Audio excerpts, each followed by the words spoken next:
मी आता केदारेश्वर गुफाजवळ आलो आहे. हे 4 स्तंभावरती उभा असलेला हे केदारेश्वर मंदिर आणि गुफा म्हणतात की पुरातन काळामध्ये असे म्हणतात की ह्या 4 स्तंभांना पहिला पाठीमागचा जो स्तंभ आहे तो हा तिकडचा त्रेतायुग आणि हा द्वापरयुग आणि हा कलियुग, या 4 स्तंभावरती हे मंदिर उभं होतं. कालांतराने सतयुग हा स्तंभ हा आता उद्ध्वस्त झाला, नंतर त्रेतायुगाचा पूर्ण उद्ध्वस्त झालेला आहे आणि द्वापरयुगाचा उभा आहे.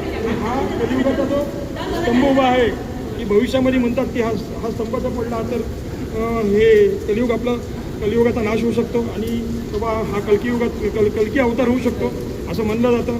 आता ह्यामध्ये किती सत्य आहे किंवा असत्य ह्या गोष्टी माहीत नाही, पण अशा गोष्टी आम्ही वाचल्यात आणि हा केदारेश्वर गोव्याला आम्ही आज भेट दिली.